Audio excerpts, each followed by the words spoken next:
Hello! എല്ലാവർക്കും നിദ്ര talks എന്ന എൻ്റെ യൂട്യൂബ് ചാനലിലേക്ക് വലിയൊരു സ്വാഗതം. കാറ്റത്തെ കിളിക്കൂടിൻ്റെ പുതിയ വിശേഷം കണ്ടാലോ? അങ്ങനെ നമ്മളെ ഹരീഷിൻ്റെ വർക്ക്ഷോപ്പിന്ന് ഒരു വക്കീൽ വഴി കാര്യങ്ങളൊക്കെ അറിഞ്ഞ് നമ്മളെ സുധീഷിനോട് വന്ന് ചോദിക്കുകയാണല്ലോ. അങ്ങനെ വീട്ടിലിപ്പോൾ വലിയൊരു സീൻ നടന്നുകൊണ്ടിരിക്കുകയാണ്. അങ്ങനെ ഹരീഷ് ഈ കാര്യം ഒരു നടക്കി വിടുന്നില്ല. എന്തായാലും കാര്യം അറിഞ്ഞിട്ടേ ബാക്കി കാര്യം എന്ന് വിചാരിച്ചിട്ട് നന്നായിട്ട് കൊക്കിന് പിടിച്ചിട്ട് തന്നെ സുധീഷിനെ ചോദിക്കുന്നുണ്ട്. സുധീഷ് എങ്ങനെ നോക്കിയിട്ടും കാര്യങ്ങളൊന്നും പറയുന്നില്ല. ഞങ്ങൾ ഡിവോഴ്സ് ചെയ്യാൻ തീരുമാനിച്ചു, അത്ര തന്നെ ഉള്ളൂ, നീ എന്ത് ചെയ്യും, നിനക്ക് വലിയ ബുദ്ധിമുട്ടാണെന്നുണ്ടെങ്കിൽ ഞാൻ ഈ വീട്ടിൽ നിന്ന് ഇറങ്ങിപ്പോയിക്കോളാം എന്നൊക്കെ പറഞ്ഞിട്ട് കുറച്ച് റോങ് ആയിട്ടൊക്കെ നമ്മൾ സുധീഷും പറയുന്നുണ്ട്.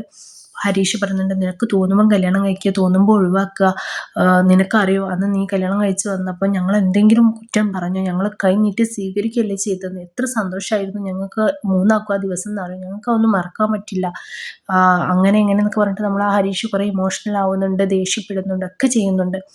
ആരെങ്കിലും ഒരു സത്യം വിളിച്ച് പറയും. സുഭാഷ് ഏട്ടനെല്ലാം അറിയാം. സുഭാഷ് ഏട്ടൻ അന്ന് അവർ പെട്ടെന്ന് പോയി തിരിച്ചു വന്നപ്പോൾ ഹണിമൂണിന് പോയി വന്നാണെന്ന് കള്ളത്തരം പറഞ്ഞ് ഞങ്ങൾ വിശ്വസിച്ചെന്നാണ് വിചാരിക്കുന്നത്.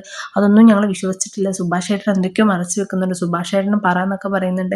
അവസാനം നമ്മളെ നിധിക്ക് ഇതൊന്നും കേട്ട് സഹിക്കാൻ വയ്യാതെ നമ്മളെ നിധി പറയാണ്, എല്ലാം ഞാൻ തുറന്ന് പറയാൻ പോവുകയാണ് സുഭാഷ് ഏട്ടൻ എന്ന് പറഞ്ഞ് നമ്മളെ നിധി കഥകൾ പറയാൻ സ്റ്റാർട്ട് ചെയ്യുമ്പോൾ നമ്മുടെ സുഭാഷ് ഏട്ടൻ വേണ്ടാന്ന് പറഞ്ഞ് തടുക്കുമ്പോൾ ഹരീഷ് സമ്മതിക്കുന്നില്ല. ഹരീഷ് പറയുന്നത്, നിധി പറയട്ടെ, സുഭാഷ് ഏട്ടൻ അതിന് തടയരുതെന്ന് പറയുന്നുണ്ട്. അങ്ങനെ കാര്യങ്ങളൊക്കെ സുഭാഷേട്ടനും ഇങ്ങനെ പറയാൻ വേണ്ടി തുടങ്ങുമ്പോഴായിരിക്കും നമ്മളെ ഭാസ്കരനച്ഛൻ അങ്ങോട്ട് വരുന്നുണ്ടായിരിക്കും. ഭാസ്കരനച്ഛൻ പുറമേ നിന്നിട്ട് ഇതൊക്കെ കേൾക്കുന്നുണ്ടായിരിക്കും കേട്ടോ. അങ്ങനെ നമ്മൾ സുഭാഷേട്ടൻ കാര്യങ്ങളൊക്കെ പറയും. നിങ്ങൾ വിചാരിക്കുന്നത് പോലെ ഇതൊരു റിയൽ മാരേജ് അല്ല, ഫേക്ക് മാരേജ് ആണ്. ഇവരുടെ റിസപ്ഷൻ്റെ അന്നാണ് ഞാനും കാര്യങ്ങൾ അറിഞ്ഞത്. നിധിക്ക് സ്റ്റേജിലേക്ക് വരാൻ മടിയായി. അപ്പം ഞാൻ പോയി ചോദിച്ചപ്പോൾ അവൾ എന്നോട് എല്ലാ സത്യങ്ങളും പറഞ്ഞു.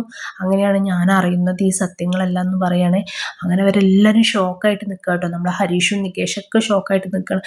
പാവം നമ്മളെ നികേഷും ഹരീഷും നന്നായിട്ട് സങ്കടപ്പെടുന്നുണ്ട്. കാരണം അത്രമാത്രം നിധിയുമായിട്ട് അവർക്ക് അവരുടെ ഒരു അമ്മയുടെ സ്ഥാനം അവർ നിധിക്ക് കൊടുത്തിരുന്നു.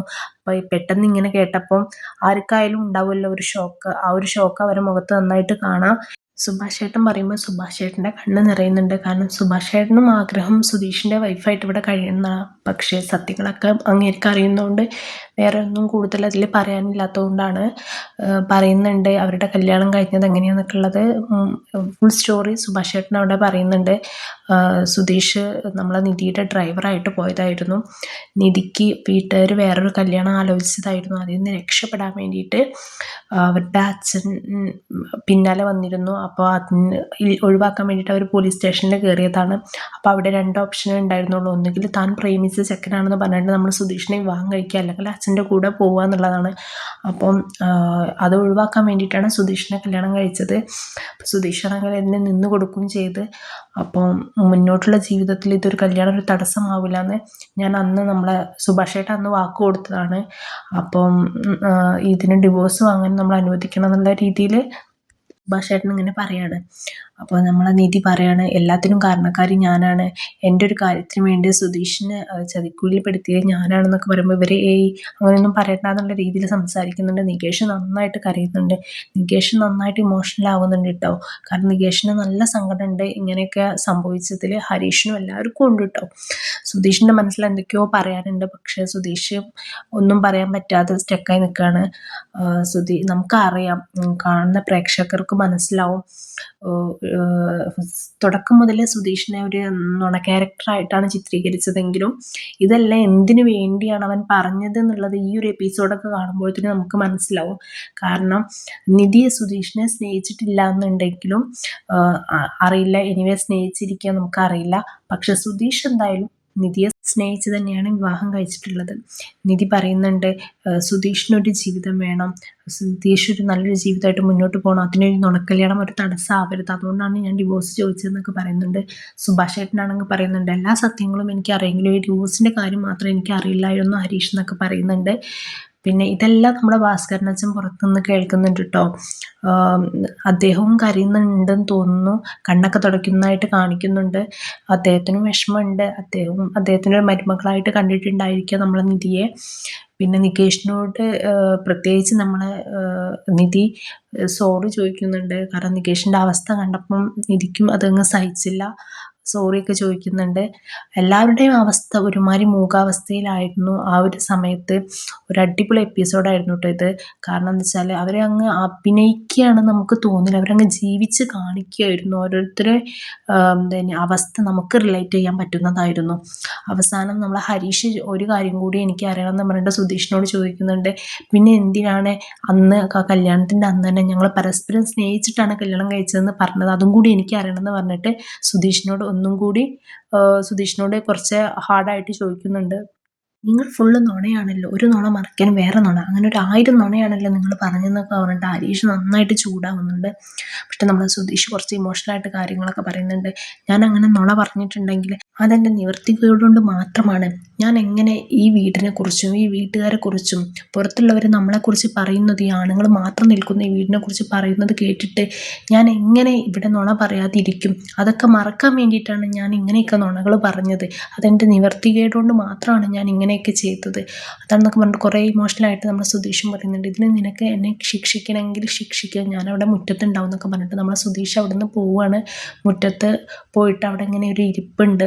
സുധീഷിൻ്റെ മുഖം കാണുമ്പോൾ പേഴ്സണലി എനിക്ക് ആദ്യമായിട്ട് സുധീഷിനോട് കുറച്ച് ഒരു ഇമോഷൻസൊക്കെ മനസ്സിലാക്കുന്ന ഒരാളാണ്, ഒരു ഫീലിങ്സ് മനസ്സിലാക്കുന്ന ഒരാളാണ്, കുറച്ചും കൂടി ഉള്ളിൽ തട്ടി ഒരു ഇഷ്ടം തുടങ്ങിയത് ഇപ്പോഴാണ്. എന്തായാലും ഈ ഒരു എപ്പിസോഡ് കാണുമ്പോൾ സുഭാഷ് ചേട്ടനായിരുന്നില്ല ശരിക്കും നമ്മുടെ നായകൻ സുധീഷ് തന്നെയാണ്.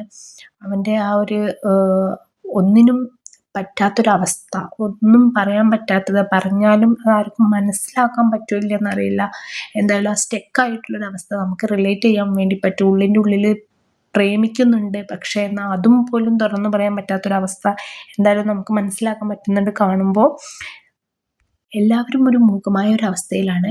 നിധി പോയിട്ട് അപ്പുറത്തെ റൂമിൽ പോയിട്ട് കരയുന്നുണ്ട്, സുധീഷ് കരയുന്നുണ്ട്, നികേഷ് കരച്ചിലോട് കരച്ചിലാണ്, നമ്മളെ സുഭാഷ് ചേട്ടനെ കെട്ടിപ്പിടിച്ചൊക്കെ കരയുന്നുണ്ട്, ഹരീഷ് ഇരുന്ന ഇരിപ്പിൽ കരയുന്നുണ്ട്, നമ്മുടെ ഭാസ്കരനച്ഛനാണെങ്കിൽ പുറത്ത് കുടിയും വലിയും ഒക്കെ ഉണ്ട്. ടെൻഷൻ കൊണ്ടാണെന്ന് തോന്നുന്നു, അദ്ദേഹത്തിനും അതിൻ്റെതായ സങ്കടവും ടെൻഷനും മുഖത്ത് കാണുവാനുണ്ട്.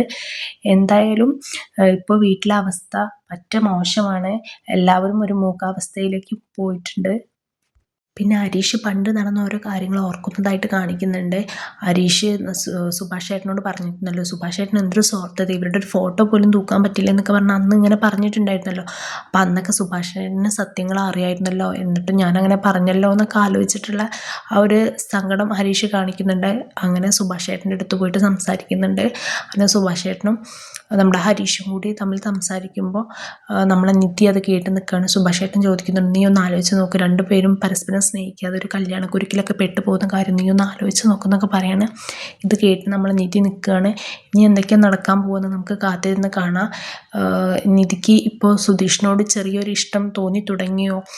ഇവരുടെ ഇമോഷൻസൊക്കെ കണ്ടിട്ട് ഈ വീടിനോട് കുറച്ചും കൂടി അറ്റാച്ച്മെൻറ്റ്, ആദ്യമേ അറ്റാച്ച്മെൻറ്റ് ഉണ്ട്, ഇപ്പോൾ കുറച്ചും കൂടി അറ്റാച്ച്മെൻറ്റ് കൂടിയോ? ഈ വീട് വിട്ട് പോകാനുള്ള മനസ്സില്ലാതെയായോ? ഇനി അവിടെ തന്നെ നിൽക്കുമോ, അതോ ഇനി പോകാനുള്ള താല്പര്യം കൂടുതൽ കാണിക്കുമോ എന്താണെന്നൊന്നും നമുക്കറിയില്ല. എന്തായാലും കാത്തിരുന്ന് കാണാം. അപ്പോൾ ആരെങ്കിലും എൻ്റെ ചാനൽ ആദ്യമായിട്ടാണ് കാണുന്നതെങ്കിൽ ചാനൽ കണ്ട് ഇഷ്ടപ്പെടുകയാണെങ്കിൽ തീർച്ചയായിട്ടും സബ്സ്ക്രൈബ് ചെയ്ത് സപ്പോർട്ട് ചെയ്യാൻ മറക്കരുത്. അപ്പോൾ ഇതുപോലുള്ള റിവ്യൂസിനായിട്ട് എൻ്റെ ചാനൽ ഫോളോ ചെയ്യുക. ബായ്.